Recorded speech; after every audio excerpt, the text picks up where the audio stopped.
Sa unang tingin, hindi mo iisiping magtatagpo ang mundo ko at ang mundo ni Bianca. Siya ang tipo ng babaeng lumaki sa karangyaan, nakasanayan ang magarang mga hotel, mamahaling damit at mga bisitang puro kilala sa lipunan. Samantalang ako, si Lucas, tahimik lang ang pamumuhay kahit bilyonaryo dahil hindi ko nakasanayan ang magyabang.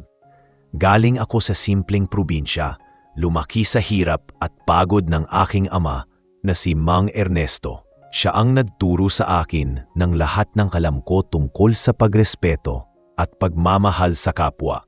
At kahit yumaman ako dahil sa negosyo, hindi nawala sa akin ang mga aral niya. Ngunit alam kong kung ipakikilala ko agad ang aking ama kay Bianca, malaki ang posibilidad na hindi niya ito matatanggap. Kahit hindi ko gustong isipin, alam kong may pagkamatapobre ang magiging asawa ko. Nakita ko iyon sa paraan niya makitungo sa mga waiter, sa staff ng hotel, at maging sa mga hindi niya kilalang dumadalo sa mga meeting namin. Pero naniniwala ako noon na kaya niya pang magbago at baka dala lamang ng pagpapalaki ang kanyang pagtingin sa mga bagay. Sa araw ng kasal namin, ramdam ko ang mabigat na hangin sa loob ng reception hall. Sobrang ganda ng lugar. Punong-puno ng chandelier na kumikislap sa bawat galaw ng mga tao.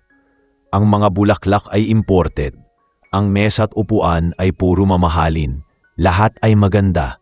Pero may parte sa puso ko na parang may kulang, may mali, o may parating na malaking pagsubok. Hindi ko masabi kung bakit ganoon ang pakiramdam ko. Marahil ay dahil alam kong paparating ang ama ko. At hindi ko alam kung paano ito tatanggapin ni Bianca. Tahimik ko siyang inimbitahan at alam kong pinilit niya ang sarili niyang pumunta dahil mahal niya ako, kahit nahihiya siyang humarap sa marangyang lugar. Si Mang Ernesto ay naglaad papasok sa venue na may hawak na maliit na kahon na binalot niya mismo. Suot niya ang paborito niyang barong na minana pa raw niya noong kasal nila ni Mama. Kahit simple, napakalinaw ng pagmamahal na inilagay niya sa bawat detalye. Ngunit pagpasok niya, napatingin agad ang ilang bisita. May ilan pang napakunot noo at may bulong-bulungan na agad. Parang hindi siya nababagay sa marangyang lugar na iyon. Pero alam kong buong puso siyang nagpunta dahil ako ang anak niya. Habang ako ay nasa kabilang bahagi ng hall, wala akong kamalay-malay na nakaharap na pala si Bianca sa tatay ko. Naramdaman ko na lang ang pag-igting ng mga bulong sa paligid, kasunod ang tensyon sa hangin. Si Bianca ay nakatayo sa harap ng ama ko, suot ang napakagara niyang wedding gown at may nakapangingilabot na ekspresyon sa muka. Hindi pa man lumalapit ang mga salita, alam kong mali na ang mga nangyayari. Ang unang boses na naabot sa tenga ko ay ang matalim na tono ni Bianca. Parang kutsilyo ang bawat salita. Sinigawan niya ang tatay ko, inakalang isa itong gate crasher. Tinawag pa niyang walang modo dahil basta raw itong pumasok sa private event. Hinanap ng ilang bridesmaids niya ang coordinator, habang ang iba ay nakatingin kay Mang Ernesto na para bang nakakita ng kung anong kalat sa gitna ng mamahaling kasal. Hindi ko alam kung bakit wala ni isa man ang nagtanong kung sino ba talaga ang matanda. Walang nagtanggol, walang tumulong. Lahat ay nakisabay sa init ng ulo at kayabangan ni Bianca. Nakita kong nahulog mula sa kamay ng aking ama ang maliit niyang regalo. Mabilis itong gumulong sa sahig at nadaganan pa ng isa sa entourage. Nakayuko si Mang Ernesto habang nanginginig ang kanyang kamay. Pilit pinupulot ang kahon kahit nangingilid ang mga luha niya. Sa puntong iyon, para akong napako sa kinatatayuan ko. Hindi agad gumalaw ang katawan ko. Parang yumuko ang buong mundo ko sa bigat ng nakikita ko. Sa gitna ng pagod at hiya, narinig kong mahinang nagpaumanhin si tatay. Sinabi niyang hinahanap lang niya ang anak niya. Pero bago pa man niya matapos ang paliwanag, muling sumingasing si Bianca at pinapaalis siyang parang wala siyang halaga. Ang mga bisita ay nakatingin, pero walang kumibo. Ang ilan ay halatang naaawa, pero marahil ay takot kay Bianca o ayaw makialam. Sa sobrang sakit ng eksena, hindi ko na napigilan ang sarili ko. Parang biglang umapaw ang dugo sa ulo ko at mabilis akong naglakad papunta sa kanila. Nang makita ko ang mukha ni tatay, doon ko lang naramdaman ang bigat ng lahat. Ang lalaking hindi kailanman sumuko sa buhay para sa akin, ngayong araw na pinakaimportante sana, ay pinahiya. Hindi ko inakalang maririnig ko mula sa bibig ng magiging asawa ko ang mga salitang hindi dapat nasasabi kahit kanino, lalo na sa isang matandang hindi naman nakakasama sa kahit sino. Nakita kong namumugto ang mata ni tatay, pero pilit niyang pinipigilan ang luha. Humihinga siya ng malalim na parang pinipilit maging matatag, pero kitang-kita ko ang sakit. Sa mga sandaling iyon, parang sumigaw ang konsensya ko sa loob. Ito ang isang bagay na pinakanatatakutan ko. Ito ang araw na sana'y puno ng pagmamahal at respeto, pero napuno ng hiya at pagkadurog. Paglapit ko, hindi ko na inisip ang mga bisita, ang mga kamera, ang mga matang nakatitig. Ang tanging mahalaga lang ay makalapit kay tatay. Nang mahawakan ko ang balikat niya, doon nagsimula ang malaking pagbabago sa takbo ng buong kasal at ng buong buhay naming tatlo. Paglapit ko kay tatay, ramdam ko agad ang panginginig ng balikat niya. Hindi niya ako tiningnan. Para bang nahihiya siyang ipakita ang mukha niyang puno ng luha at pagod. Hinawakan ko siya sa braso, dahan-dahan, ayaw ko siyang mabigla. Pero bago ko pa masabi ang anumang salita, narinig ko muli si Bianca na may halong inis at pagmamataas pa rin ang boses. Para bang hindi niya nakikita kung gaano kasakit ang mga sinabi niya. Sinabi niyang dapat daw ay labas ang mga taong hindi imbitado sa reception. Naramdaman ko ang pagkirot sa dibdib ko, hindi dahil sa akin, kundi dahil sa kung paano niya itrato ang isang matanda na hindi niya man lang sinubukang kilalanin. Tinungo ko ang espasyo sa pagitan nila. Pumagitna ako at marahan kong hinarap si Bianca. Ramdam ko ang pagsusumigaw ng dugo ko habang nakikita ko ang ekspresyon niya. Hindi siya mukhang nagsisisi. Mas mukha pa siyang nainsulto na basta na lang akong sumulpot at hinarang siya. Ang mga bisitang nakapaligid ay halos hindi humihinga. Parang lahat ay naghihintay ng malaking pangyayari. Tahimik ang mundo pero ang tibok ng puso ko ay malakas. Paulit-ulit, parang sinasabi sa akin na kailangan kong gawin ang tama kahit masakit. Tinanong ko si Bianca kung ano ang nangyari, pero hindi ko sinigaw. Hindi ako nagtaas ng boses. Nagsalita lang ako ng diretsyo at malamig. Sinabi niyang may matandang lalaki raw na basta na lang pumasok at nagdulot ng gulo at na ayaw niyang mapahiya sa sarili niyang kasal. Habang sinasabi niya ito, hindi man lang siya lumingon kay tatay. Parang wala siyang pakialam kung naririnig ba siya ng taong sinasaktan niya. Doon ko unti-unting nakikita ang malaking pagkakaiba ng mundong pinagmulan niya at ng mundong kinalakhan ko. Dahan-dahan kong inikot ang katawan ko paharap sa lahat ng tao at inalalayan ko si tatay na tumayo ng maayos.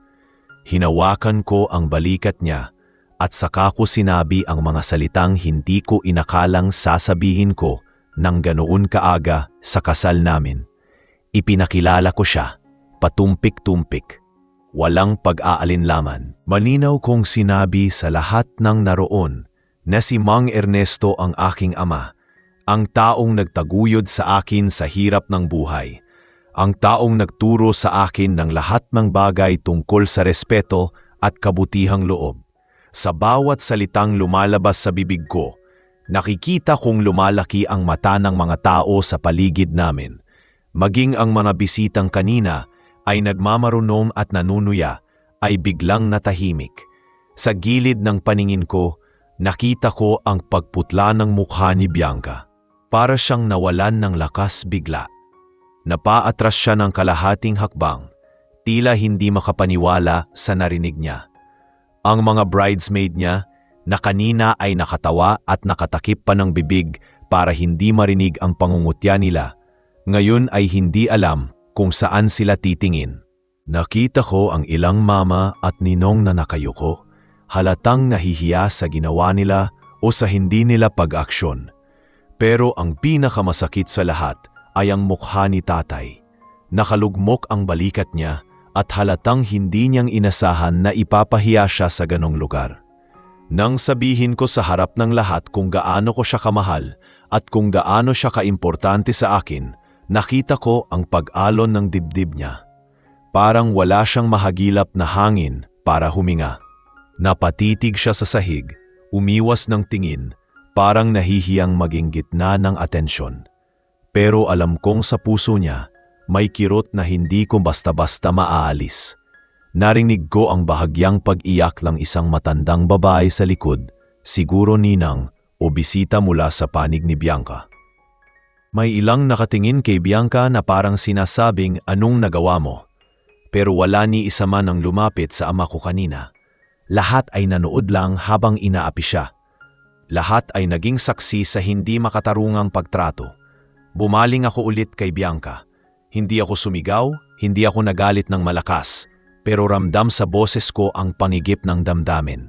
Tinanong ko siya kung bakit niya kailangang pagsalitaan ng ganon ang isang taong hindi niya man lang kilala.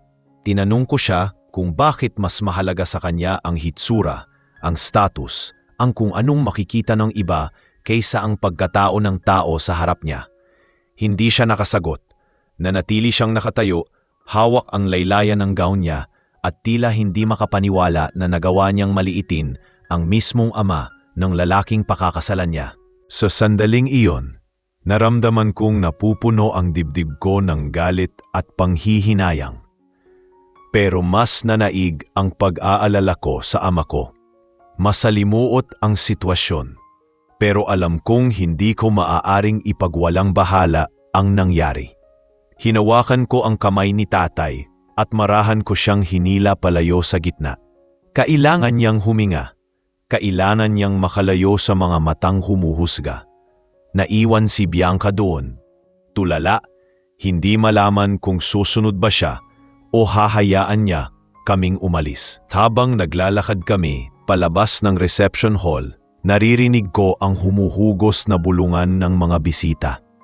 Maraming nagsisisi, maraming nahihiya, at maraming nagtataka kung taano haharapin ni Bianca ang malaking pagkakamaling ginawa niya.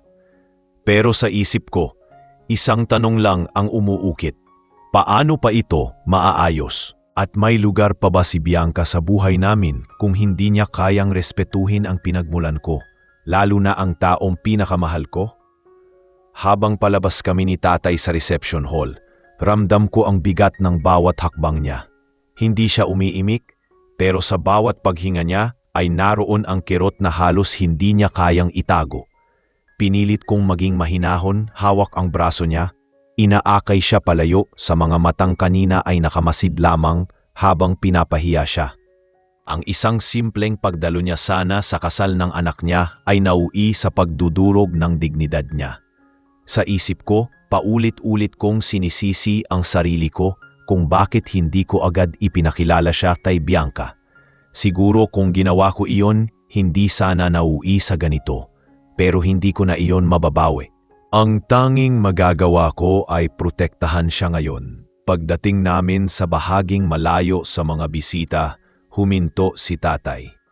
Para siyang nanghihina, pero hindi dahil sa pagod, kundi dahil sa hiya.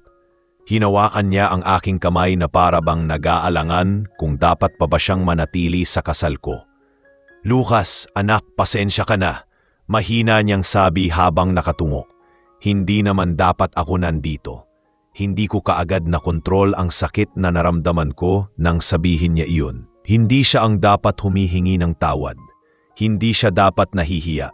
Siya ang may pinakakarapatan na nandito. Ako dapat ang humihingi ng tawad dahil pinayagan kong mangyari ito.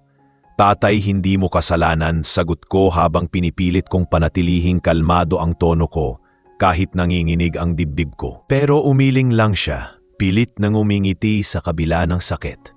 Alam ko namang hindi ako bagay sa mga ganitong lugar. Pero sana lang hindi ako pinahiya. Doon, hindi ko na napigilan ang pagpikit ng mata ko at ramdam ko ang panginginig ng pangako. Pinilit kong pigilan ang galit pero tumitibok iyon ng mabilis. Parang pagsabog sa loob ko. Ang taong nagpakahirap para maitawid ako sa buhay. Ang taong nagsakripisyo ng halos lahat. Nasaktan sa mismong araw na dapat siya ang pinakamasaya para sa akin. Habang kinakalma ko ang ama ko, may narinig akong marahang yabag mula sa likod namin. Paglingon ko, nakita ko si Bianca. Hindi siya kasing tapang ng kanina. Hindi na siya matigas ang ekspresyon. Sa halip, para siyang natanggalan ng lapas. Ang makeup niya ay bahagyang natunaw at ang mga mata niya ay puno ng pagkalito at takot. Hindi ko alam kung dahil ba sa kahihiyang ginawa niya o dahil nasa bingit na kami ng pagkasira bilang mag-asawa bago pa man matapos ang kasal. Lucas, hindi ko alam. Mahina niyang sabi. Halos pabulong. Hindi siya lumapit ng bigla. Para siyang natatakot na baka itulak ko siya palayo. Tumingin siya kay tatay pero hindi ito lumingon. Hindi ko sinagot si Bianca agad. Inayaan kong lumutang ang katahimikan sa pagitan namin. Gusto kong maramdaman niya ang bigat ng nangyari. Hindi ito simpleng pagtatalo. Hindi ito tampuhan. Mas malalim ito. Isang sugat na hindi basta-basta maghihilom. Sinabi ko sa kanya, Bianca, tatay ko ang taong pinahiya mo sa harap ng lahat. Hindi siya kung sino-sino. Hindi siya gatecrasher. Siyang dahilan kung bakit ako narito ngayon, kung bakit ako nagtagumpay sa buhay. Tila napalunok si Bianca, pero hindi siya nagbukas ng bibig. Alam niyang anumang sasabihin niya ay maaaring makasira palalo. Tang mga pangalang binabanggit mo kanina, ang mga tawag mo sa kanya, ramdam kong sumikip ang dibdib ko habang inaalala ang bawat salitang lumabas sa bibig niya. Pagtingin ko sa kanya, bakas ang pagkalito. Hindi niya inaasahang may ganoong bigat pala ang taong iyon sa buhay ko. Hindi niya alam, pero hindi dahilan ang pagiging ignorante para maging malupit. Lucas, hindi ko alam, ulit niya, pero naputol ang boses niya. Hindi ko alam na tatay mo siya. Akala ko, tumingin siya sa sahig at doon ko unang beses nakita ang tunay na pagkapahiya sa mukha niya. Akala ko po, isa kang hindi invited, Mang Ernesto. Sabi niya habang lumalapit ng dahan-dahan. Pero hindi lumingon si tatay. Nakatingin lang siya sa malayo, pinipigilang tumulo ang luha. Mas gusto kong ako ang masaktan kaysa nakikita siyang ganon. Huminga ng malalim si Bianca at nagsimulang umiyak. Hindi iyon iyak ng galit o ng pagkapanalo. Iyak iyon ng taong unang beses na tinamaan ng sarili niyang ginawa. Hindi ako marunong sa mga taong katulad ninyo. Pag-amin niya, hindi ko nakasanayan makihalubilo sa matatanda, sa mga tulad. Naputol niya ang sariling salita, dala ng hiya sa tono. Hindi niya maituloy dahil alam niyang mali. Tumingin ako kay Bianca at doon ko sinabi ang hindi niya inaasahan. Hindi ako interesado kung nakasanayan mo o hindi. Ang sa akin lang, hindi dapat ganito ang pantrato mo sa kahit sinong tao, lalo na sa tatay ko. Lalo na sa magiging pamilya mo. Napaiyak siya ng tuluyan. Ang lakas ng hikbi niya, pero hindi ko agad ginawang palubagin ang loob niya. Hindi ko kayang isipin ang pag-asikaso sa damdamin niya habang si tatay ay tila nadurog sa harap ko. Lumapit siya kay tatay dahan-dahan na parang lumalapit sa apoy. Mang Ernesto, patawad po. Hindi ko alam. Kung sino kayo, hindi ko sinasadya. Gustong-gusto kong paniwalaan na sinasadya man o hindi, mali pa rin ang ginawa niya. Pero narinig ko sa boses niya ang panginginig, ang pagkalumpo ng puso niya sa hiya. At kahit papaano, may kaunting katotohanan. Hindi kumibo si tatay, pero bahagyang umangat ang balikat niya. Tanda na narinig niya ang sinabi ni Bianca. Sa puntong iyon, alam kong nagsisimula ng sumiklab ang tunay na pagsubok. Hindi pa tapos ang gabi. Hindi pa tapos ang kwento, ngunit ang unang pumutok ay ang pinakamahalaga, ang pagkalagas ng pride ni Bianca at ang paglitaw ng tunay na muka ng bawat isa. Ngunit ang susunod na mangyayari, iyon ang magpapasya kung may lugar pa ba siya sa buhay namin pagkatapos ng gabing ito. Tahimik ang buong paligid habang nakatayo kami roon. Ako, si tatay, at si Bianca, na halata ang pagkaputol ng lakas niya. Ang pag-iyak niya ay hindi na tulad ng kanina na may halong yabang at pakitang tao. Ngayon ang bawat luha ay parang bigat na matagal nang nakatagong hindi niya alam na pasan niya. Pero kahit gaano siya umiyak, ramdam kong hindi iyong sapat para mapawi agad ang nangyaring pagkapahiya kay tatay. At kahit ako, hirap hanapin ang tamang salita na maaaring magbalik ng dignidad na nasira sa loob lamang ng ilang minuto. Sa malayo, naririnig ko ang pag-uusap ng mga bisita. Kulang na lang ay sumigaw sila. Ang ilan ay nagsasabing dapat maawat na ang sitwasyon. Ang iba naman ay malinaw na pinaparatanan si Bianca sa pag-aastang mataas. May ilan ding nagsasabing dapat na raw akong umalis at ituloy na lang ang kasal kapag kalma na ang lahat. Ang daming boses, ang daming opinyon. Pero ang mahalaga lang sa akin, ang dalawang taong nasa harapan ko, ang ama kong nasaktan at ang babaeng minahal ko, pero ngayon hindi ko nakilala kung sino talaga. Hindi pa rin tumitingin si tatay kay Bianca.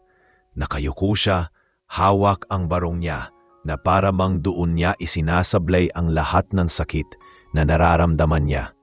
Hindi ko masabi kung galit siya o nalungkot lang ng husto.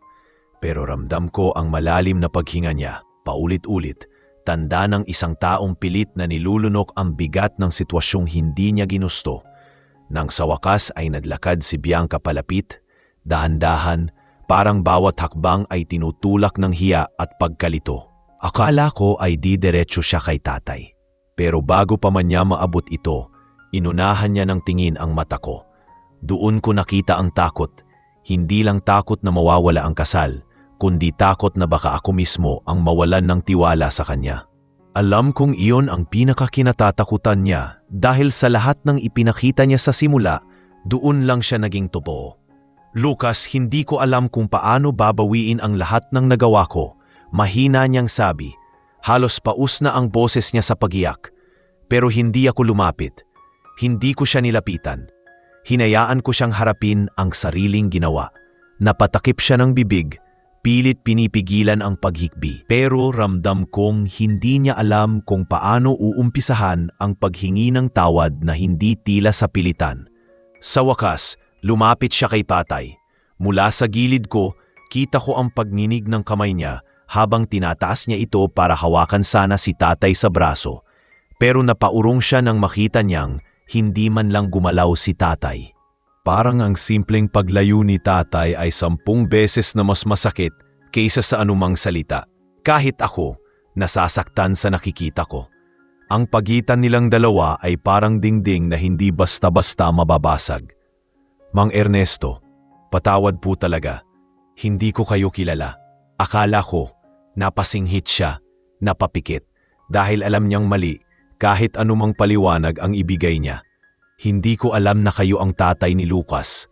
Hindi ko alam na kayo ay, naputol ulit ang boses niya. Siguro kasi na-realize niyang hindi niya dapat kailangang malaman muna kung sino si tatay bago niya ito igalang. Doon sa sandaling iyon, bahagyang gumalaw si tatay. Hindi niya tiningnan si Bianca, pero narinig niya iyon. At alam ko, kahit paano, may kaunting bahagi sa puso niya ang nagsimulang lumuwag. Hindi para kay Bianca, kundi para sa akin. Sapagkat mahal niya ako at ayaw niyang maging dahilan ng pagkasira ng araw ko, kahit siya pa ang tunay na nasaktan. Anak, huwag mo akong alalahanin. Sabi niya ng mahina pero buo. Hindi ko alam kung mas lalo ba akong nasaktan sa sinabi niya. Alam ko na ibig niyang sabihin ay huwag kong ipagpilitan ang pag-alis namin. Alam kong gusto niyang iparamdam na hindi niya gustong sirain ang araw ko. Pero sa bawat salitang iyon, lalo kong naramdaman na may sugat siyang tinatago, mas malalim kaysa sa ipinapakita niya. Hindi na nakatiis si Bianca at lumuhod siya sa harap ni tatay. Isang eksenang hindi ko inakalang mangyayari. Ang bride na kanina ay tila reyna, ngayon ay nakaluhod sa harap ng isang matandang lalaki na ilang minuto lang ang nakalipas ay itinaboy niya. Mang Ernesto, hindi ko kayo dapat sinigawan. Hindi ko dapat kayo ginanon. Kahit sino, kahit hindi ko kilala, hindi ko dapat ginawan iyon. Sobrang mali ko, hindi ko na alam paano babawi. Maraming bisita ang nakakita sa ginawa ni Bianca at namula sila. Hindi dahil sa hiya para sa bride, kundi dahil ngayon nila napagtanto kung gaano kalalim ang pagkakamali niya. Pero kahit ganoon, hindi ko itinakip ang kamay ko kay Bianca. Hinayaan ko siyang matuto. Hinayaan ko siyang harapin ang sarili niyang kasalanan. Pagkatapos ng ilang segundo, sa unang pagkakataong mula nang mangyari ang lahat, tumingin si tatay kay Bianca. Hindi galit ang mata niya, hindi rin malamig. Ang nakita ko ay pagod at lungkot. Isang lungkot na hindi na mababawi ng kahit anong paghingi ng tawad. Pero isang lungkot na kaya pang unti-unting gumaling kung tama ang gagawin pagkatapos. Hindi niya agad sinagot si Bianca. Hinayaan niya munang tumulo ang ilang luha bago niya marahang sabihin, "Hindi ako galit, iha." Pero hindi ibig sabihin na hindi ako nasaktan. Sana lang sa susunod, bago ka magsalita, alalahanin mo na hindi lahat ng mukhang mahirap ay walang karapatan sa paggalang.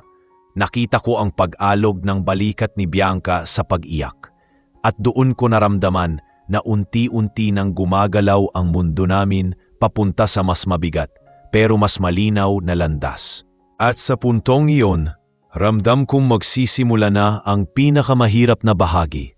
Ang pagharap sa buong reception, ang pagtampag ni Bianca sa pagkakamali niya, at ang pagsubok kung kaya ba niyang tunay na magbago. Hindi dahil kailangan, kundi dahil tama. Nang marinig ni Bianca ang sinabi ni tatay, lalo siyang napahagulhol. Pero ngayon ay hindi na iyon iyak ng pagpupumilit o takot na mawalan ng kasal. Iyon ay iyak ng taong ngayon lang napasilip sa sarili niyang pagkakamali at hindi alam kung saan magsisimula para maitama riyon.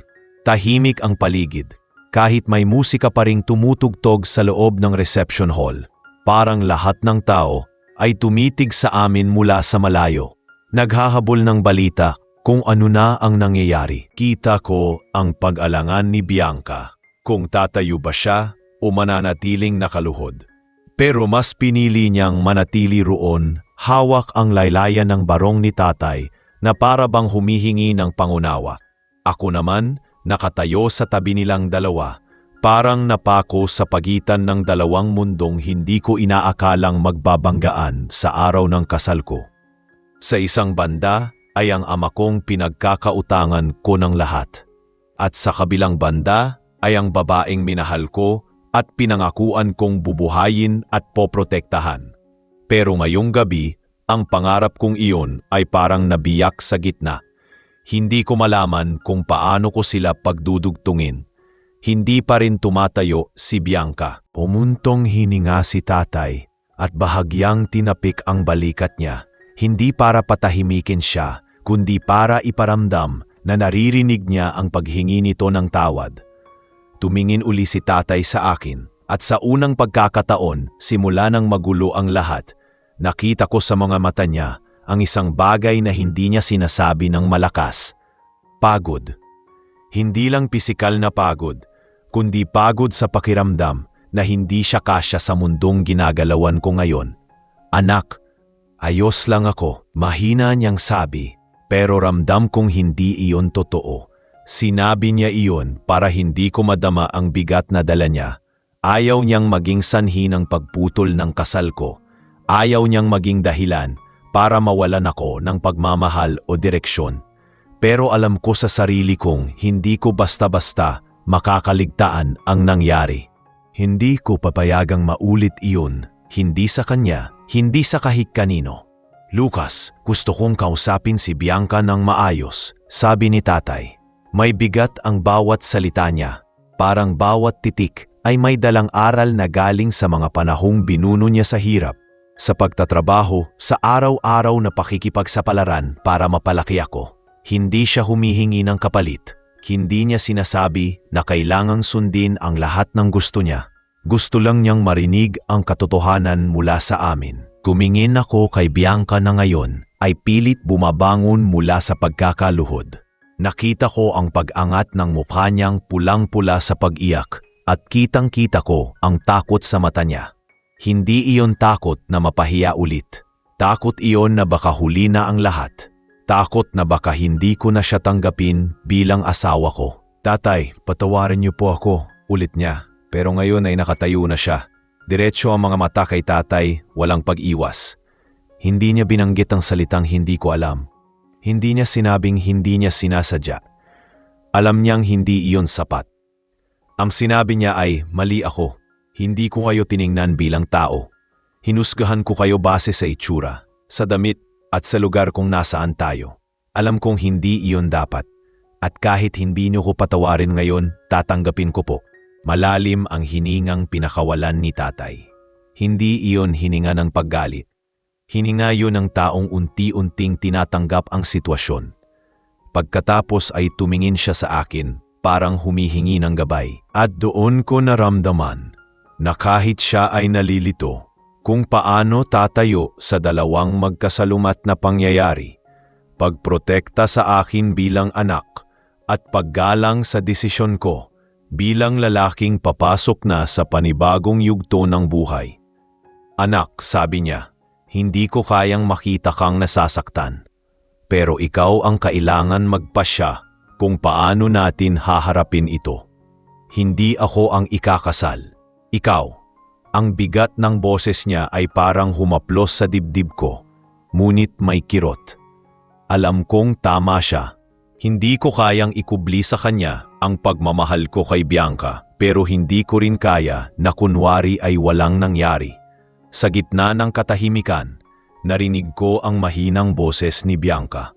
Lucas, kung gusto mo, aalis ako. Natigilan ako. Hindi dahil gusto kong mangyari iyon, kundi dahil ngayon ko lang narinig sa kanya ang tunay na pagpapakumbaba. Ang Bianca na kilala ko noon, proud, matapang, laging tama sa sarili, ngayon ay handang isakripisyo ang sarili niyang kasal para lang maibsan ang sakit na dulot niya sa amin. Pero hindi ako sumagot. Hindi pa iyon ang tamang sandali. Hindi pa iyon ang oras para gumawa ako ng desisyon na pupwedeng magdikta sa hinaharap namin. Ang mahalaga sa sandaling iyon ay ang pagharap sa sugat na iniwan ng nangyari. Kailangang makita ni Bianca na hindi sapat ang pag-iyak, hindi sapat ang paghingi ng tawad. Kailangan unawain niya ang lalim ng pagkatao ng ama ko at ng buhay na pinanggalingan namin. Tayong tatlo ang mag-uusap, sabi ko sa wakas. Walang aalis, walang tatakbo. Ayusin natin ito hindi sa ilalim ng ilaw ng mga chandelier, hindi sa harap ng mga mata ng mga bisitang naghihintay ng drama. Ayusin natin ito bilang pamilya na nagkamali, nasaktan, pero handa pang muling tumayo. At nang sabihin ko iyon, doon nagsimula ang pag-ikot ng mga mata ng mga tao, ang pagbulong ng mga ninang, at ang paglapit ng iba para malaman kung ano ang susunod na mangyayari. Pero wala akong pakialam sa kanila. Ang mahalaga ay ang dalawang taong nasa harap ko at sa susunod na sandali, alam kong haharap kami sa pinakamahirap na bahagi, ang pagbitaw sa galit at ang pagharap sa katotohanang ang pag-ibig at pamilya ay nasusubok hindi sa mga araw na maganda ang lahat, kundi sa mga sandaling sinusubok kung sino ka talaga sa gitna ng hiya, sakit at pagpapakumbaba. Pagkatapos naming mag-usap sa gilid ng hall, napagtanto kong hindi pwedeng manatili kami roong nakahiwalay sa lahat. Hindi ito isang lihim na maaaring pagtakpan. Narinig at nakita ng halos lahat ng bisita ang nangyari at alam kong kung hindi namin haharapin ng maayos ang sitwasyon, mananatili itong sugat sa pamilya at sa mismong kasal namin. Kaya kahit mabigat ang pakiramdam ko, inalalayan ko si tatay habang si Bianca naman ay marahang sumunod Hindi ko siya tinawag, pero hindi rin siya lumayo. Parang alam niyang kailangan niyang harapin ang lahat ng kasama sa ginawa niya. Pagbukas namin muli ng pinto ng reception hall, halos tumigil ang usapang ng lahat. Ang mga mata ng mga bisita ay nagtama-tama sa amin. Ang mga bridesmaids na kanina ay nakangisi, ngayon ay nakatumo. Ang mga ninang ay nagbubulungan, halatang hindi alam kung ano ang magiging resulta ng gabing ito. At ang pinakamalapit na nangyari ay nang makita nilang muli si Bianca. Hindi na nakaangat ang baba, hindi na may tingin ng panghuhusga. Ang babaeng kanina ay matapang at mapagmataas. Ngayon ay mukhang nauupos. Pumasok kami ng tahimik. Hinayaan ko ang oras na gumalaw kahit ramdam ko ang panginginig ng dibdib ko. Kailangang gawin ito ng tama. Kailangang maipakita namin na hindi natatapos ang kasal sa isang pagkakamali. Pero hindi rin ito maaaring ipagpatuloy na parang walang nangyari. Umakyat kami sa maliit na entablado kung saan kanina ay ipinakikilala ang mag-asawa. Pero ngayon, iba na ang eksena. Wala nang saya, wala nang palakpak. Ang natitira ay paghihintay. Tumayo ako sa gitna. Kinuha ko ang mikropono. Nilagay ko sa tabi ko si tatay at sa kabilang banda ay si Bianca. Pagharap ko sa mga tao, nabanaagan ko ang iba't ibang emosyon. May awa, may galit, may pagkadismaya, at may ilan pa ring hindi makaunawa kung bakit pinagbigyan pa namin ang sandaling ito. Pero hindi ko hinayaang guluhin ako ng mga tingin nila. Ang mahalaga ay ang 2 taong kasama ko sa entablado. Bago ako makapagsalita, narinig kong huminga ng malalim si Bianca. Kumingin siya sa akin na para bang humihingi ng pahintulot na siya ang mauna. Tumango ako ng bahagya.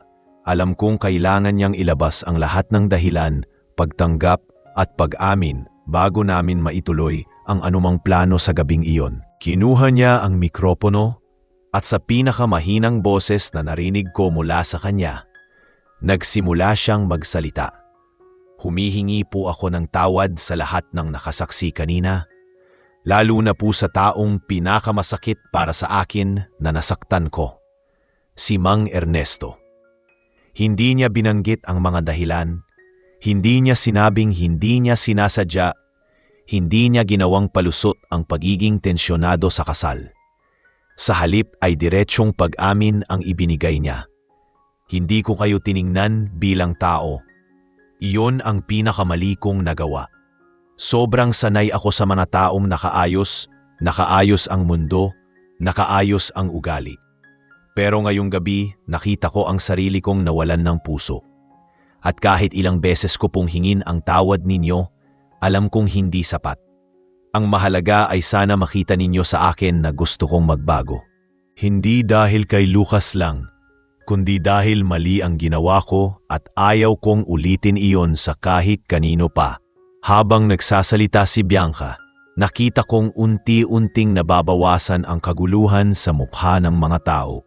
Hindi man sila lahat kumbinsido, pero naroon ang pag-unawa.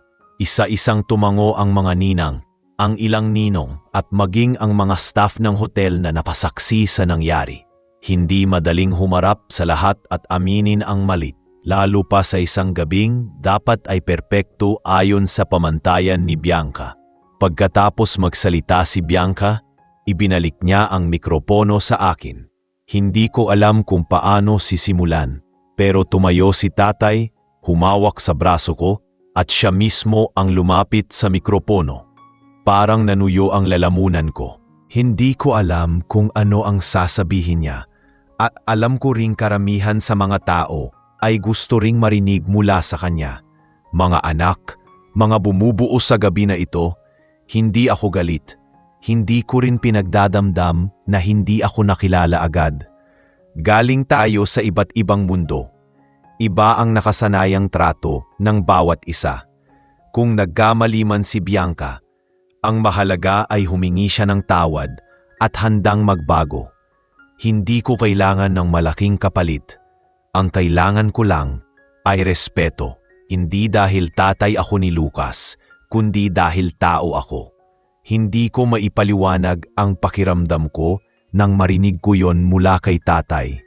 Hindi ko alam kung dapat ba akong matuwa o mas lalo pang masaktan dahil kahit nasaktan siya ng labis, siya pa ang nagbigay daan para maging magaan ang gabi. Siya pa ang nagpakumbaba para gumaan ang loob ng iba.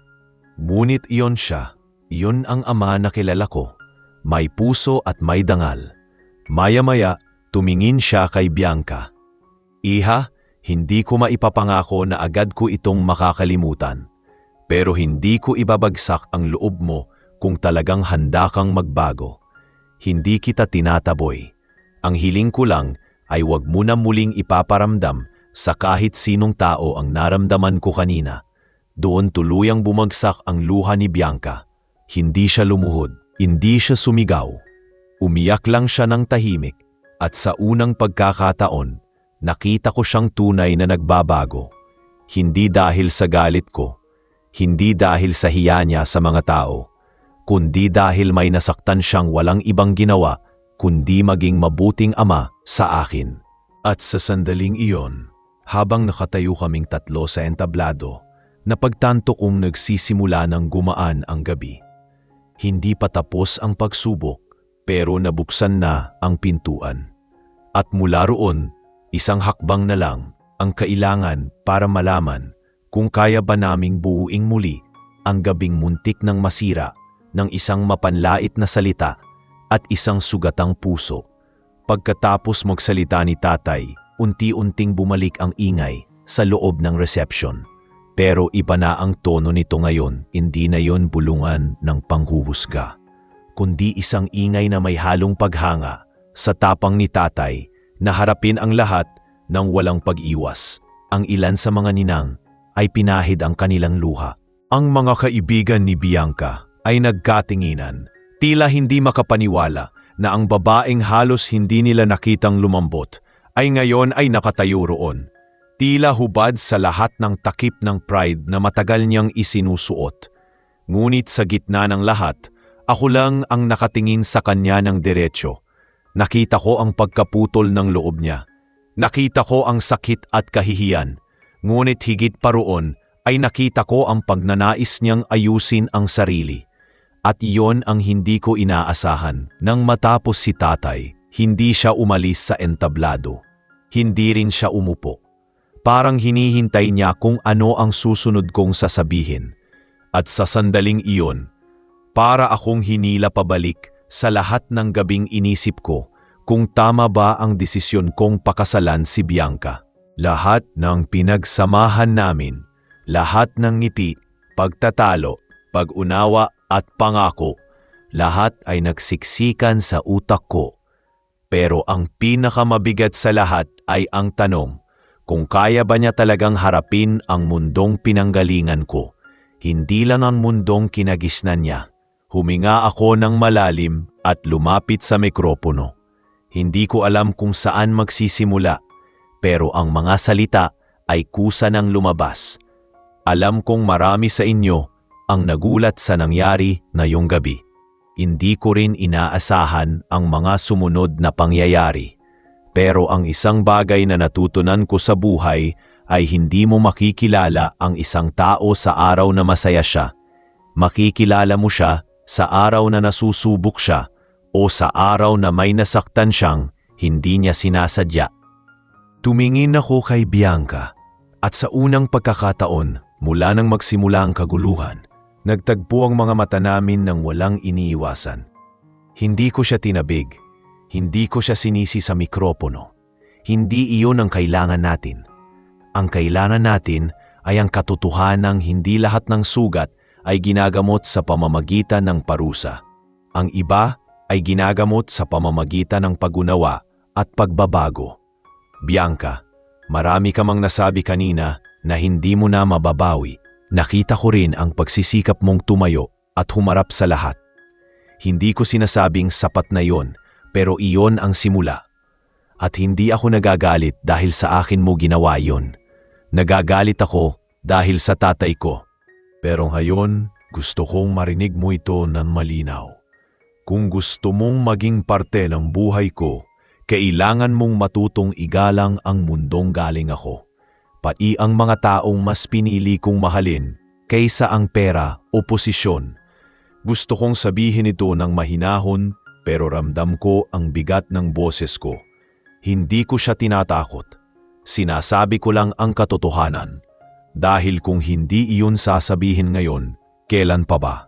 Doon ko nakita ang marahang pagtango ni tatay. Parang sinasabi niya na ito ang dapat mangyari. Hindi niya kailangang magsalita. Ang pagtingin niya ay sapat para maramdaman kong sang-ayon siya sa naging direksyon ng usapan. Maya-maya, kinuha ni Bianca ang mikropono. Hindi siya nagpakitang tao. Hindi niya inayos ang buhok niya. Hindi niya pinunasan ang luha niya. Basta tumayo siya roon, harap sa lahat, at nagsalita sa paraang ngayong ko lang narinig mula sa kanya. Totoo, hindi ko kayang ibalik ang oras. Hindi ko kayang burahin ang ginawa ko. Pero kaya kong magbago. Hindi ko alam kung gaano katagal, kung gaano kahirap, pero gagawin ko.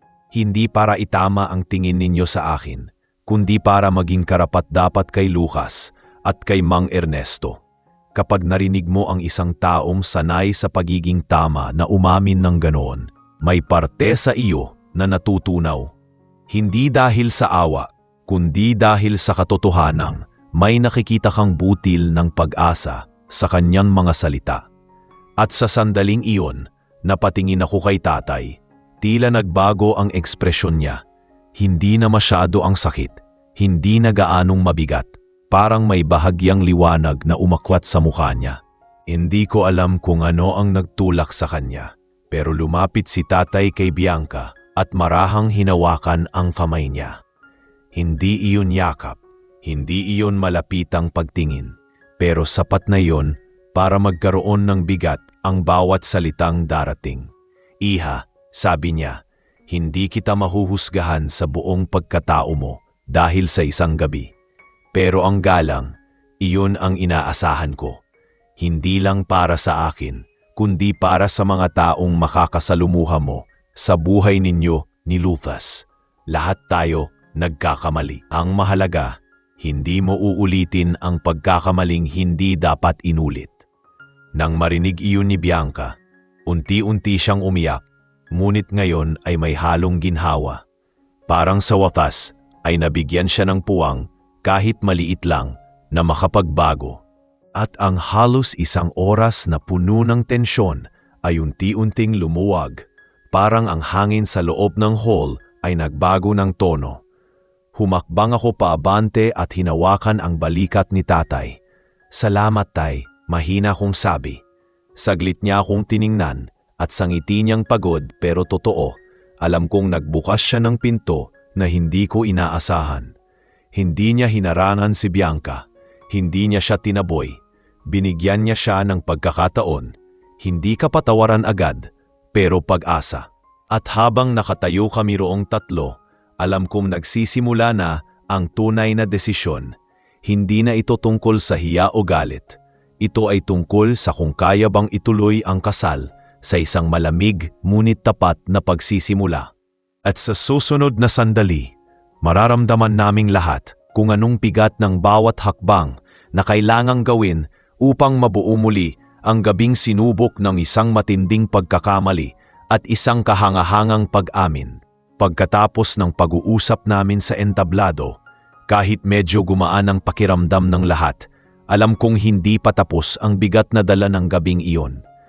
May mga mata pa ring nakatingin kay Bianca na may halong paghusga at may ilan ding nakatingin kay tatay na tila nahihiya dahil wala man lang silang nagawa kanina para pigilan ang panghahamak sa kanya.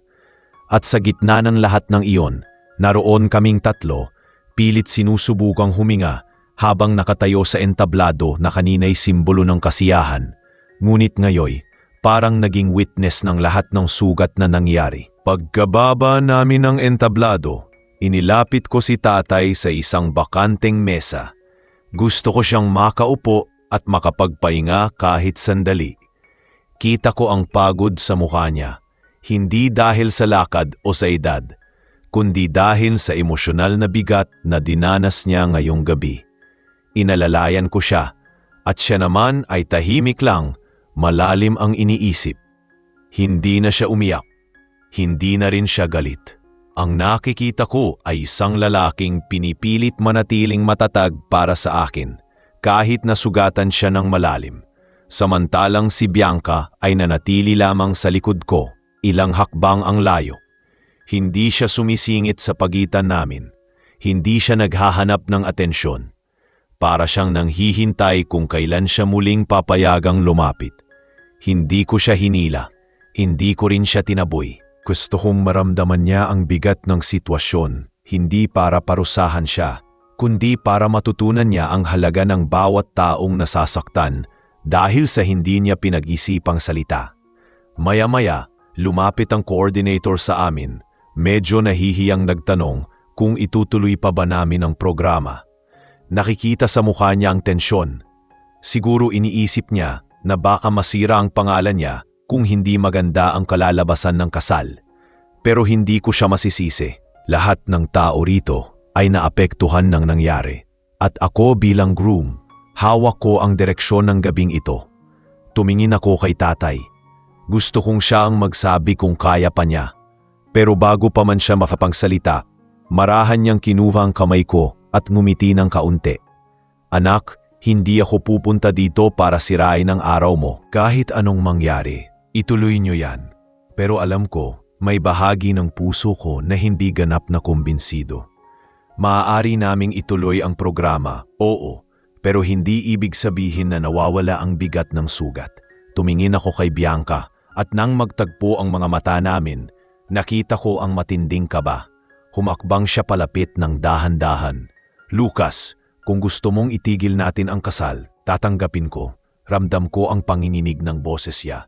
Hindi iyon dramatiko. Hindi iyon sinusubukang makakuha ng awa. Totoong takot iyon. Takot na baka ito na ang katapusan ng lahat ng pinaghirapan naming buuin. Pero bago ako sumagot, may narinig kaming pagbulong at pag-ikot ng ilang ulo. May mga bisitang nakaangat ang cellphone, nakatutok sa amin. May nagre-record. May mga mata, sabik sa susunod na drama. Doon ko naramdaman ang pag-init ng dibdib ko. Hindi dahil sa hiya, kundi dahil ayaw kong ang kwento namin ay maging libangan ng iba. Hindi nila alam ang buong bigat nito. Hindi nila alam ang pinagdaanan namin. At hindi nila malalaman ang desisyon namin hanggang hindi ko sinasabing ako mismo ang gumawa. Tay, Bianca, sabi ko nang mahinahon pero diretsyo. Lalabas muna tayo. Ngayon, ayaw kong may ibang makialam sa magiging desisyon natin. Hinuha ko ang coat ko at inalalayan si tatay tumayo. Si Bianca naman ay naglakad sa likod namin, nakayuko, ngunit handang sumama kahit saan namin siya dalhin. Lumabas kami sa side door ng venue, papunta sa isang tahimik na bahagi ng garden na may ilaw na malambot at hangin na malamig. Malayo sa mga matang naghihintay ng eksena. Pagdating namin roon, huminga ako ng malalim. Ito ang sandaling kailangan naming harapin ng walang tao, walang kamera, walang bulungan. Tinayo ko si tatay sa isang upuan at umupo ako sa tabi niya. Si Bianca ay nanatiling nakatayo sa harapan namin, parang inaantay kung ano ang magiging kapalaran niya.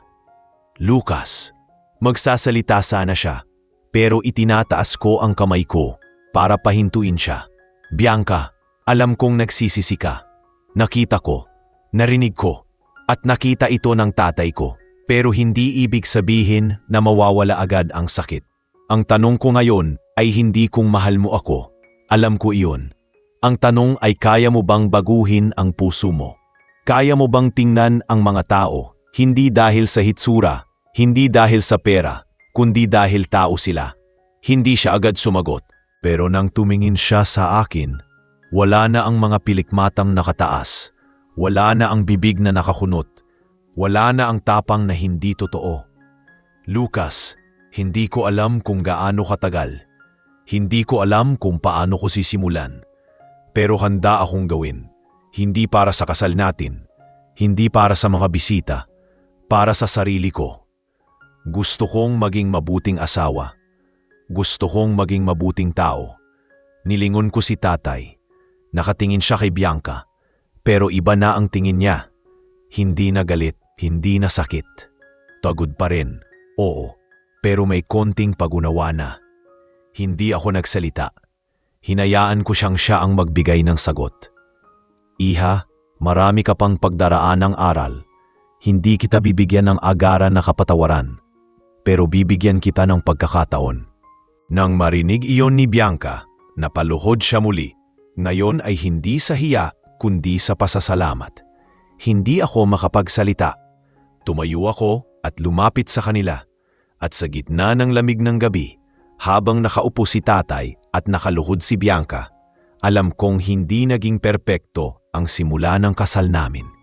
Pero naroroon ang isang bagay na mas mahalaga kaysa sa perpektong resepsyon, ang pag-amin, ang pagpapakumbaba at ang pagbibigay ng pagkakataon na magsimula muli.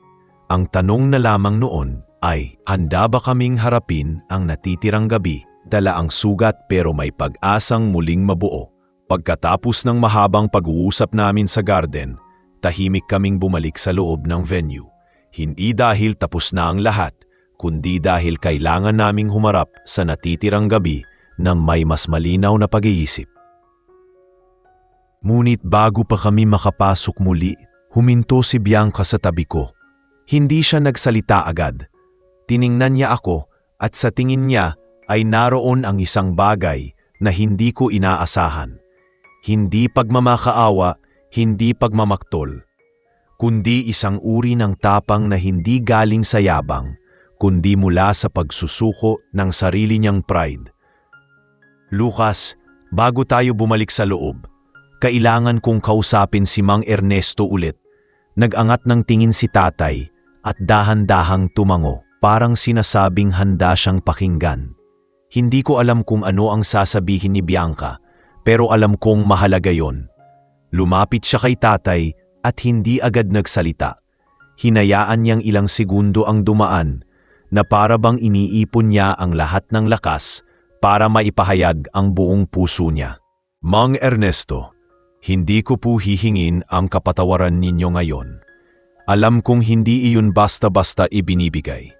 Pero hihingi ako sa inyo ng isang bagay, isang pagkakataong patunayan na kaya kong baguhin ang sarili ko. Hindi bilang asawa ni Lucas, hindi bilang bride na yung gabi, kundi bilang tao na nagkamali at nais magbago. Napatigil ako sa sinabi niya. Hindi niya sinabing gusto niyang magbago dahil kailangan niya ako. Sinabi niyang gusto niyang magbago dahil kailangan niya iyon para sa sarili niya. At iyon ang unang hakbang para maging totoo ang pagbabagong gusto ko sanang makita sa kanya. Pagkatapos noon, marahan siyang lumuhod sa harap ni tatay. Hindi na iyon dramatic gesture. Hindi na iyon para magpaawa. Kita ko sa postura niya na hindi niya alintana kung madumihan ang wedding gown niya. Kahit na nasa labas kami sa lupa, hindi niya iyon ininda. Lucas, Mang Ernesto, kung talagang papayag kayong ituloy natin ang kasal na ito, nangangako po ako sa harap ninyo. Hindi ko uulitin ang ganito. Hindi ko hahayaang muling masaktan kayo. Hindi ko hahayaang lumaan si Lucas sa buhay na kasama ako. Kung hindi ko kayang respetuhin ang mga taong mahal niya, hindi ko mapigilang mapalunok sa bigat ng sinabi niya. Wala na ang dating Bianca na kumikilos na parang mundo ang umiikot sa kanya.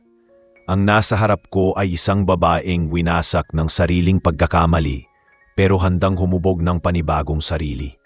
Huminga ng malalim si tatay at tinitigan siya ng matagal. Hindi ko alam kung ano ang iisipin niya. Ayaw ko siyang pangunahan. Pero nang unti-unti niyang iniangat ang kamay niya at inalalayan si Bianca tumayo, doon ko lang naramdaman ang taunting lunas sa dibdib ko. Iha, sabi ni tatay, hindi ko pa nga akong madaling kalimutan ang nangyari. Pero ang taong marunong lumuhod sa sarili niyang pride ay may pag-asang magbago. Hindi kita tatalikuran. Ang tanging pakiusap ko, alalahanin mo lagi ang gabing ito. Dahil ang pinakamalaking leksyon sa buhay, hindi galing sa saya, kundi sa hiya na nagbukas ng pinto para sa kabutihan. Umiyak si Bianca nang hindi umiingay at doon ko isinandal ang kamay ko sa likod niya. Hindi ko siya niyakap, hindi pa iyon ang tamang oras, pero sapat ang paghawak na iyon para iparamdam na hindi siya nag-iisa sa proseso na kailangan niyang harapin. Pagbalik namin sa loob, tumigil na naman ang lahat. Ang musika ay nakahinto, ang mga kamay ng mga bisita ay nasa bibig at ang mga mata ay sabik malaman kung ano na ang pasya. Ang coordinator ay halos hindi umingha nang makita kaming tatlo na sabay-sabay pumasok. Tumingin siya sa akin na parang hihimatayin kung hindi ako magsasalita. Kaya humakbang ako sa gitna, hinawakan ang kamay ni tatay at si Bianca ay pumwesto sa kabilang gilid ko. Humarap ako sa lahat. Alam kong marami sa inyo ang nagtataka kung itutuloy pa ba ang gabing ito. Narinig ninyo ang sigawan, nakita ninyo ang sakit. Naging saksi kayo sa pinakamapanghiyang bahagi ng gabing dapat sana ay masaya. Pero narito kami ngayon, hindi para itago ang nangyari, kundi para harapin ito. Kahit hindi perpekto ang simula namin, hindi ibig sabihin ay hindi kami pwedeng magsimula ulit. Nag-angat ng kamay ang isang ninang na kilala sa pagiging prangka. Lucas, sigurado ka ba? Magpagalitan muna to. Narinig ko ang pag-aalala sa boses niya. Alam kong hindi iyon panghuhusga. Galing iyon sa taong may malasakit. Bago pa ako makasagot, nagsalita si Bianca. Ninang, kung gusto ninyo akong pagalitan, tatanggapin ko. Kung gusto ninyong hindi ako kilalanin bilang pamilya ngayong gabi, tatanggapin ko rin. Pero hindi ko na kayang tumakbo palayo. Hindi ko kayang iwan si Lucas pagtatapos ng gabing ito. Hindi dahil sa kasal, kundi dahil sa aral na natutunan ko. Kung papayagan niyo po, babawi ako sa bawat isa. Lahat ng tao ay natahimik. Hindi dahil hindi sila kumbinsido, kundi dahil hindi pa nila nakita si Bianca na ganito kasinsiro. Sa wakas lumapit ang coordinator, nagpakawala ng maluwag na hininga at pabulong na nagtanong kung gusto naming ituloy ang seremonya. Hindi na ako tumingin sa mga tao, tumingin lang ako sa dalawang pinakamahalagang tao sa buhay ko ngayong gabi, kay tatay na buong gabing nakipaglaban ng walang salita, at kay Bianca na buong gabing nabasag ang pride niya para matuto. Tumingin ako sa kanilang dalawa at doon ko sinabi ang sagot na magtatakda ng susunod na kabanata. Walang aalis, hindi tayo tatakbo, hindi tayo hihinto. Pero bago tayo humakbang papunta sa altar, magkakahawak kamay tayo. Hindi dahil perpekto tayo, kundi dahil handa tayong magbago para sa isa't isa. At nang marinig iyon ng mga tao, ang tahimik na hall ay unti-unting napuno ng mahinahong palakpakan. Hindi dahil sa kasal, kundi dahil sa tapang na ipakita ang totoong sugat at totoong pagagaling sa harap ng lahat. Nang tuluyan ng lumuwag ang tensyon sa loob ng hall at nagsimula nang bumalik ang mga tao sa kanilang mga upuhan, ramdam ko na ang susunod na hakbang ay hindi na tungkol sa kasal lang. Mas malalim na ito. Ang tanong ay kung paano haharapin ni Bianca ang mga taong nasaktan niya. Hindi lang si tatay, kundi maging ang sarili niyang pamilya na ngayon ay tila nahihiya rin sa naging ugali niya. At higit sa lahat, paano niya ipapakita kay tatay na totoo ang pagbabagong ipinangako niya. Tahimik kami ni Bianca habang sabay na umupo sa mesa naming tatlo kasama si tatay. Hindi iyon yung tipikal na lamesang puno ng tawanan at halakhakan. Sa halip, parang espasyong kailangan naming punuin ng katotohanan at matinding pag-unawa. Si Bianca, kahit may bahid pa ng luha ang pisngi, ay marahang humarap kay tatay. Hindi na siya natatakot sa sasabihin niya. Hindi rin niya sinusubukang maging maganda sa harap ng mga bisita. Ang mukha niya ay pagod, totoo, walang pagtatago. Mang Ernesto, simula ngayong gabi, gusto kong malaman ninyo na hindi ko kayo tatratuhin ng iba, anuman ang itsura nyo, anuman ang estado nyo. Hindi ko po alam kung paano ako lumaki na ganoon, pero hindi ko iyon idadahilan. Mali iyon.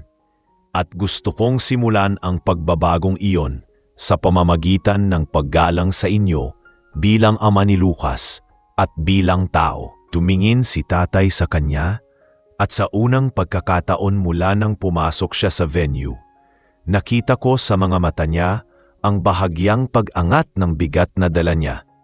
Hindi iyon lubusang pag-alis ng sakit, pero sapat para magbigay ng espasyo sa paghilom.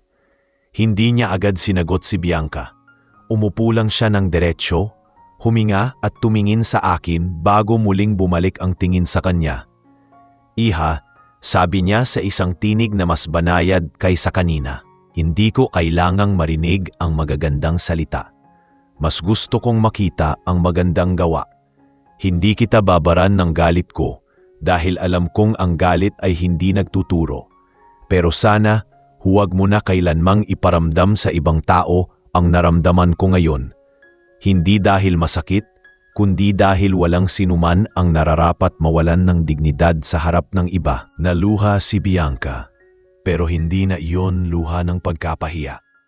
Iyon ay luha ng taong tinapik ang balikat ng pagkakamali niya at ngayon ay humahawak sa pinto ng pag-asa.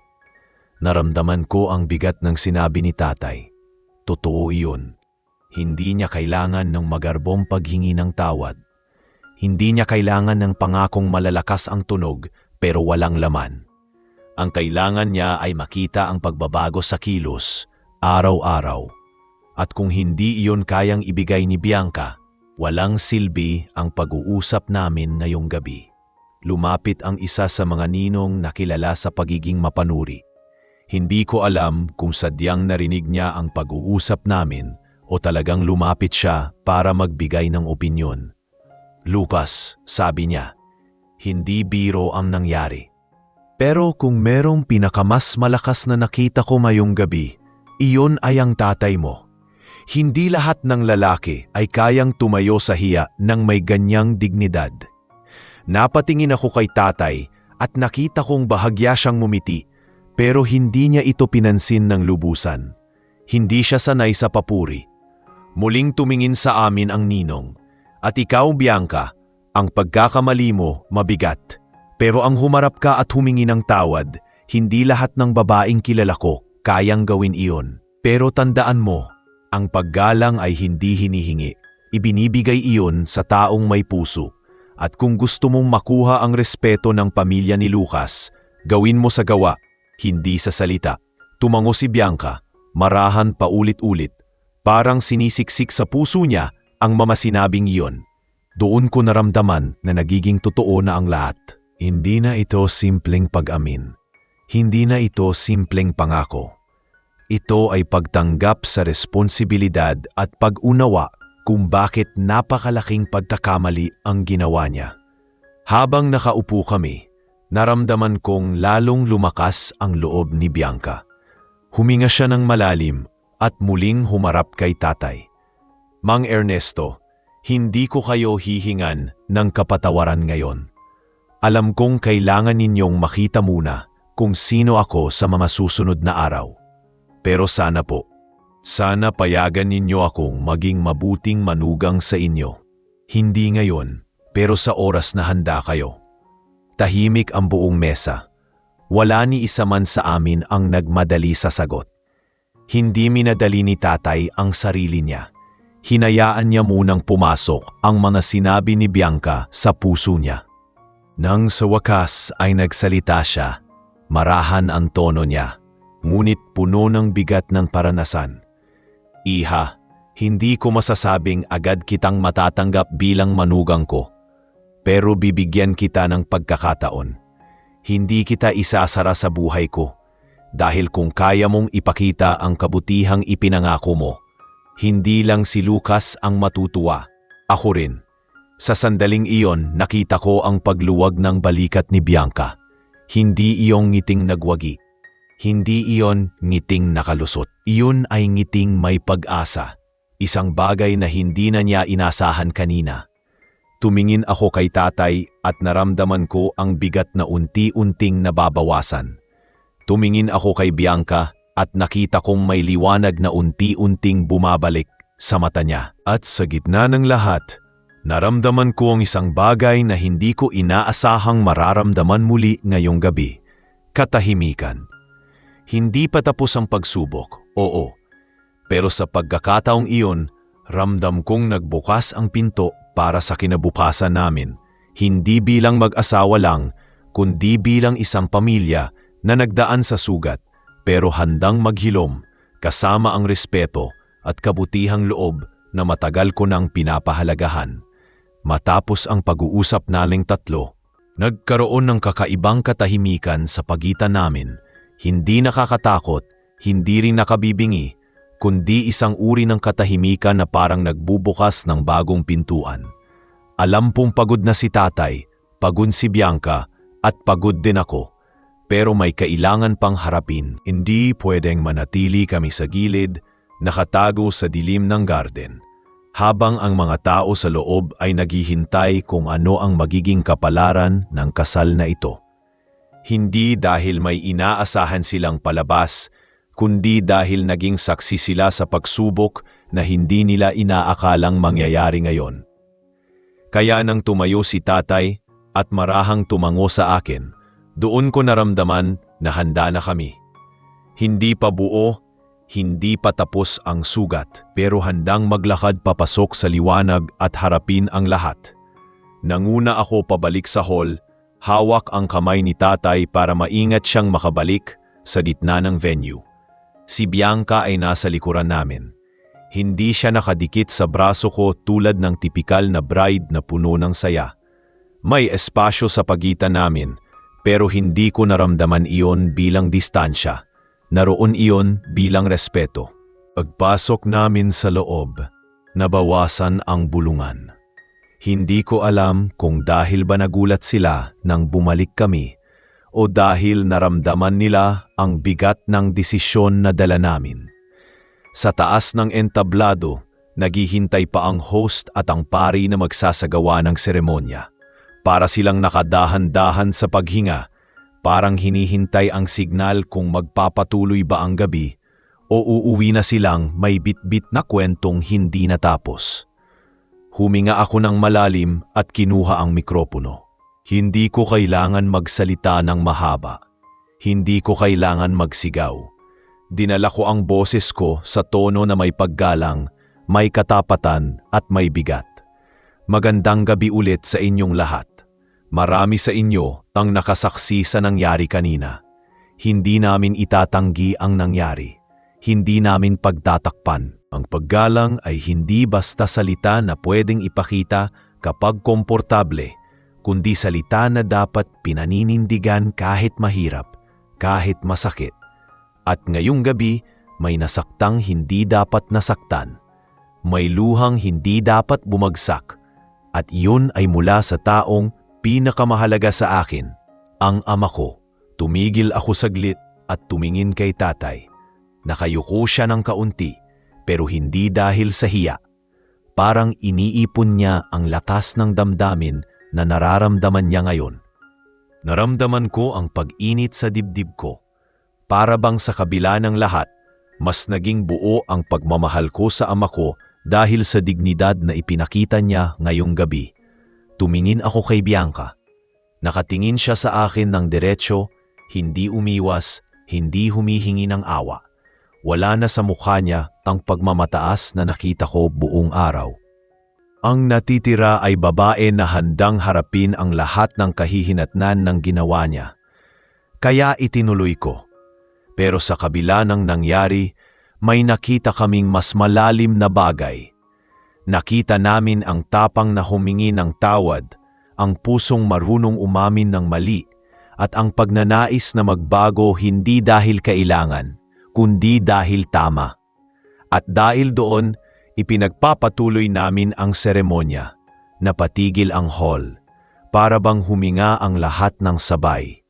Ang iba ay napangiti, ang iba ay napaiyak, at may mga ilang hindi makapaniwala na matapos ang matinding pangyayari, magpapatuloy pa rin ang kasal.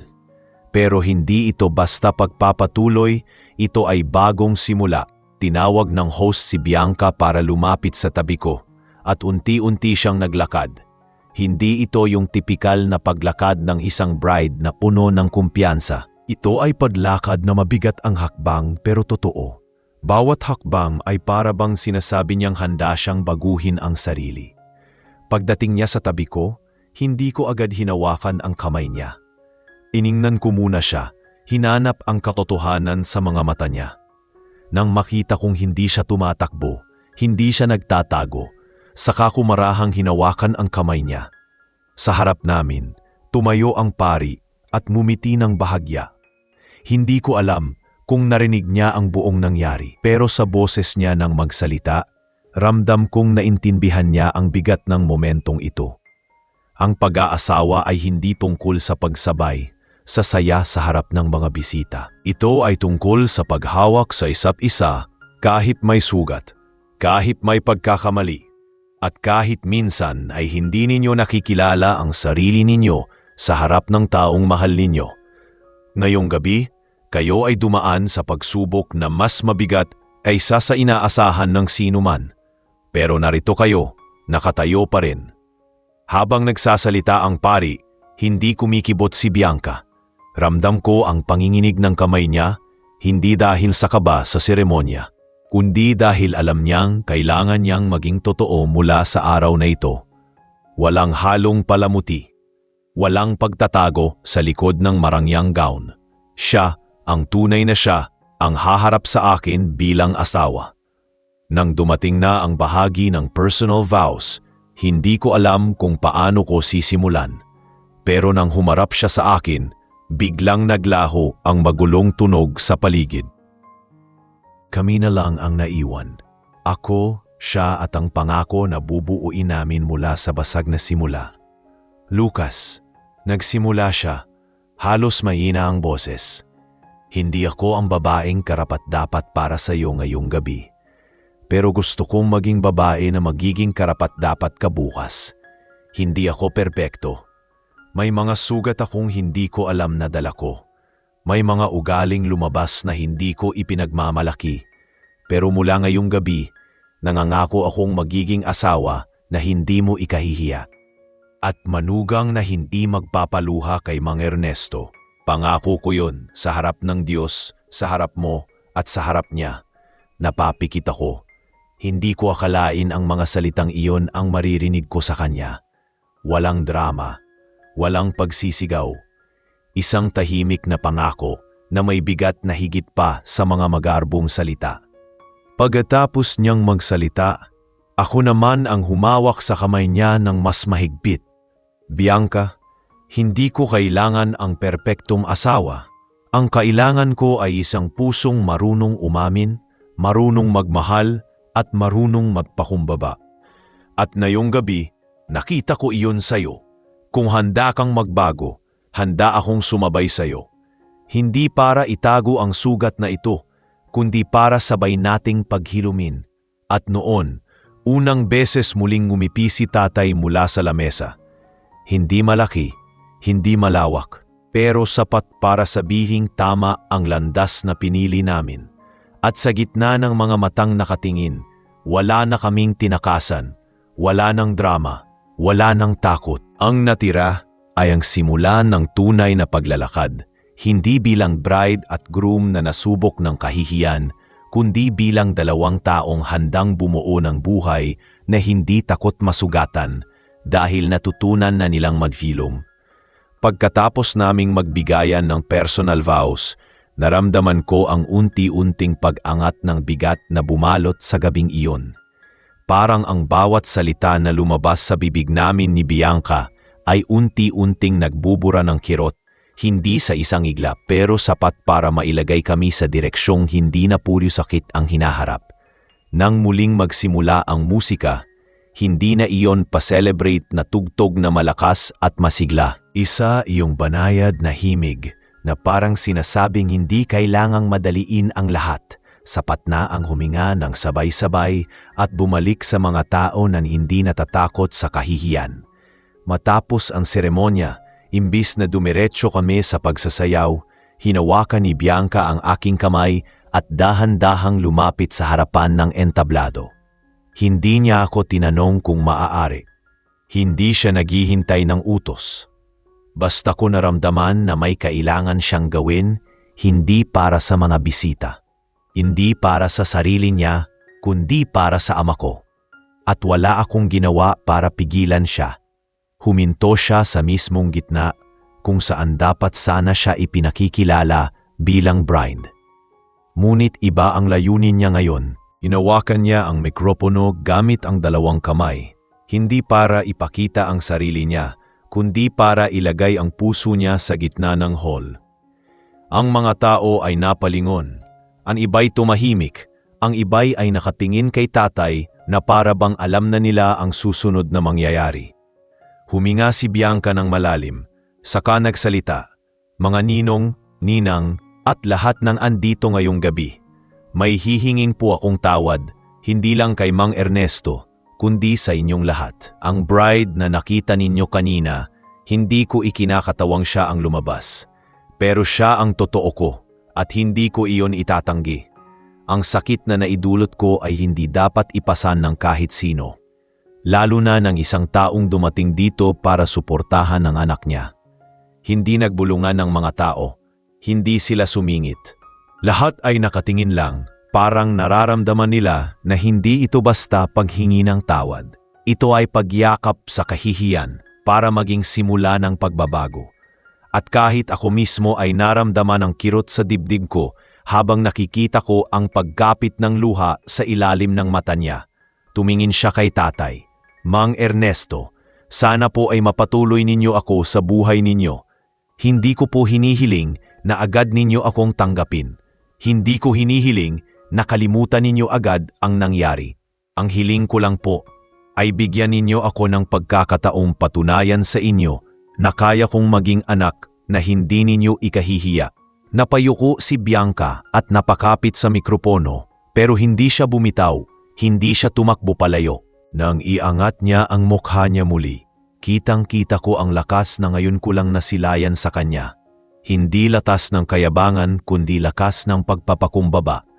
Bahagyang tumayo si tatay mula sa mesa at kahit mabagal ang kilos niya, ramdam na ramdam ko ang bigat ng bawat hakbang niya.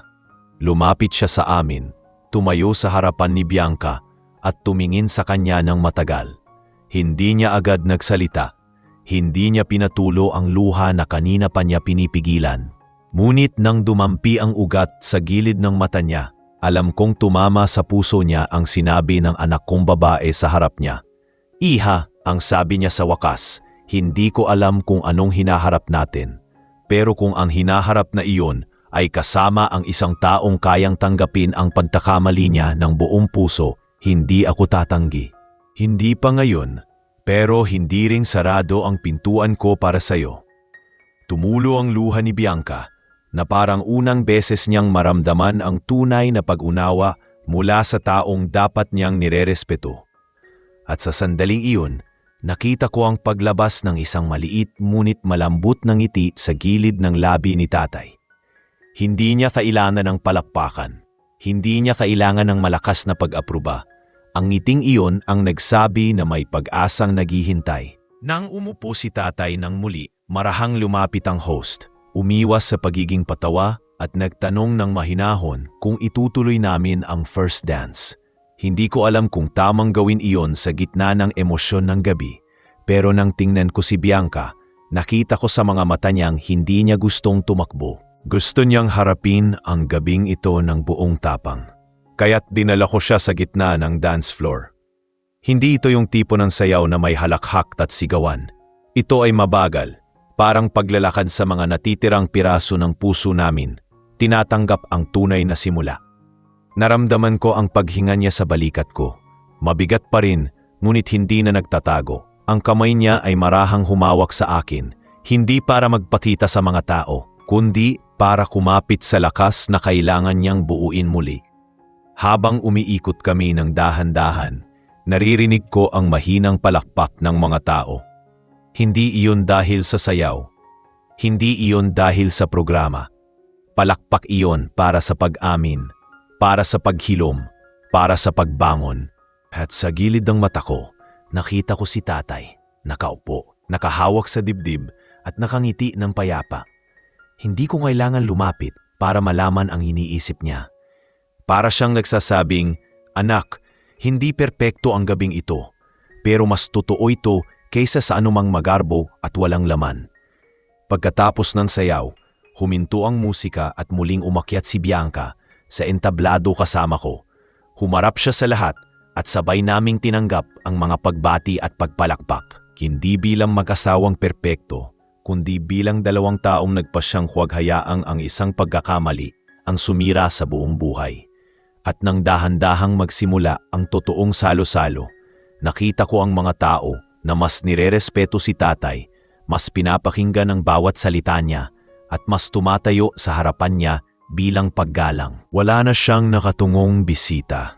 Wala na siyang iniiwasang mata. Lahat ay lumalapit, humihingi ng tawad sa hindi nila pagtulong kanina, at si tatay ay tumatanggap ng bawat isa ng may ngiting hindi pilit.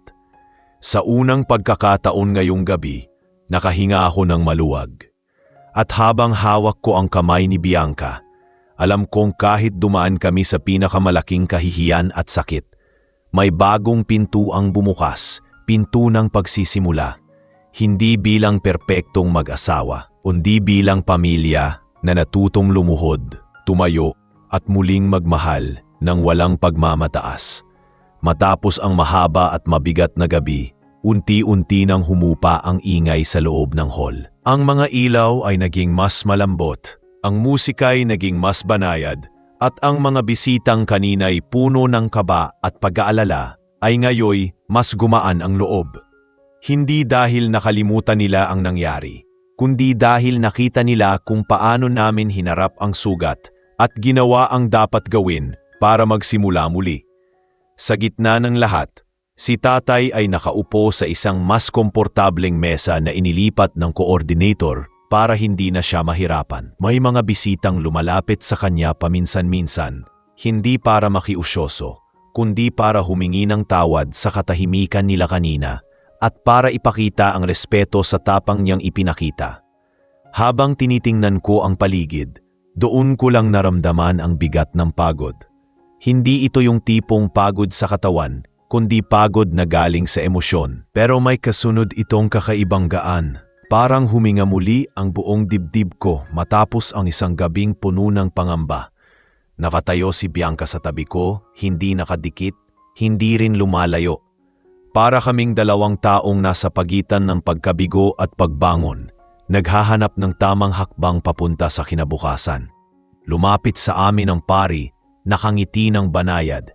Alam kong nakita niya ang lahat, hindi lang ang bahagi ng seremonya, kundi ang buong kwento ng pagkalugmok at pagbangon namin ngayong gabi.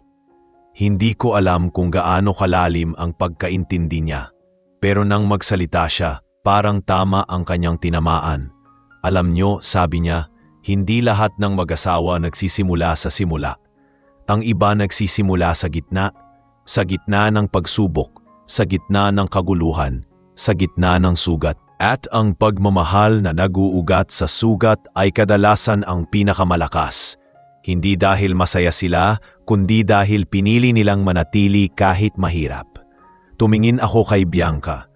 Nakatingin siya sa pari, ngunit nang ibaba niya ang tingin, tumama iyon sa akin. Hindi nang may paghihingi ng tawad, kundi nang may paninindigan na. Para siyang nagsasabing, nandito ako. Hindi ako aalis. Hindi ako tatakbo sa susunod na bagyo. Lumapit ako sa kanya at kinuhanan ko siya ng basong tubig. Hindi ko alam kung kailan siya huling uminom, ngunit ramdam kong kailangan niya iyon. Nang tanggapin niya ang baso, marahang humawak ang kamay niya sa akin.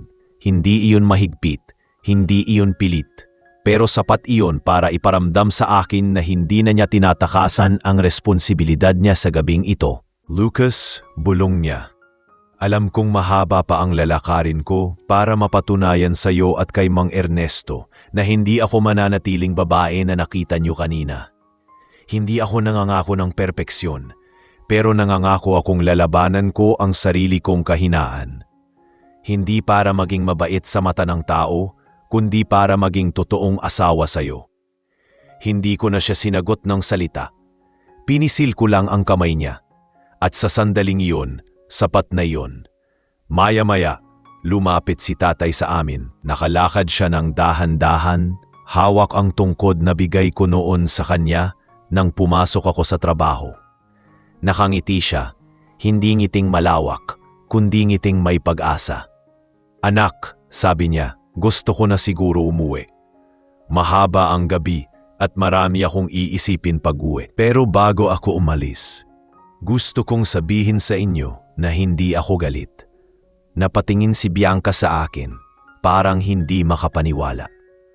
Ngunit tumingin si tatay sa kanya at nagpatuloy. Hindi ko sinasabing nakalimutan ko ang nangyari, pero nakita ko ang puso mo ngayong gabi. Nakita ko ang batang babae na hindi marunong humingi ng tawad dahil hindi niya kailangan noon. At nakita ko ang babae ngayon na nakahiga sa sarili niyang pagkakamali at humarap pa rin sa amin. Iha, kaya mong magbago. Kaya mong maging mabuting asawa sa anak ko. At kung kailangan mo ng gabay, hindi kita idudulak palayo. Sa unang pagkakataong mula nang magsimula ang gabi, napaiyak si Bianca nang hindi niya mapigil. Hindi iyon iyak ng kahihiyan. Iyon ay iyak ng taong unang beses nakaramdam ng pagtanggap mula sa taong halos sinira niya. Yumuko siya at marahang kinuha ang kamay ni tatay utang bahagyang ilapit sa noo niya bilang paggalang. Maraming salamat po, Mang Ernesto. Hindi ko po ito pakalimutan. Inilahad ko ang kamay ko kay tatay. Tay, sasabayan ko po kayo sa labas. Pero umiling siya. Huwag na anak, ito ang gabi mo. Ito ang gabi ninyo. Kung aalis ako, hindi ibig sabihin na hindi ko kayo kasama. Ang ibig sabihin lang, handa na ako magpahinga dahil nakita ko na ang kailangan kong makita. Niyakap ko siya ng mahigpit. Hindi ko inasahan na mangyayari ito sa araw ng kasal ko. Hindi ko inakalang makikita ko ang tatay kong halos umurong sa hiya kanina. Pero ngayoy may lakas ng loob ng umiti at magbigay ng gabay sa akin at kay Bianca. Nang kumalas siya, marahan niyang hinawakan ang pisngi ko. Alagaan mo ang isa't isa. At kung sakaling dumating ang araw na hirap kayong dalawa, huwag niyong kalimutan ang gabing ito. Ang kahinaan at ang tapang niyo, parehong bahagi ng pag-aasawa. Nang lumabas si tatay kasama ang isa sa mga pinsan ko, naglakad kami ni Bianca pabalik sa loob ng hall. Hindi bilang bagong kasal na sabik sa sayaw at selebrasyon, kundi bilang 2 taong piniling lumaban sa pagkakamali at piliing magmahal sa gitna ng hiya, sakit at pag-amin. At habang muling nagbalik ang musika, habang ang mga bisitang nakangiti ay nagbabalikan sa dance floor, habang ang mga ilaw ay naglalaro sa kisame, naramdaman ko ang isang bagay na hindi ko naramdaman noong una akong pumasok sa hall. Ito ang tunay na simula, hindi dahil naging perpekto ang gabi, kundi dahil pinili naming bumangon mula sa pagkasira nitong lahat. Hindi namin binura ang sugat, pero tinahi namin ito ng may pag-asa. At mula sa gabing iyon, alam kong ang tahanan namin ay mabubuo hindi sa kung gaano kami kaganda tingnan sa panlabas, kundi sa kung gaano kami handang magmahal ng may kababaang loob, paggalang at katotohanan. At iyon, higit sa anumang seremonya, ang bumuo sa amin bilang tunay na mag-asawa.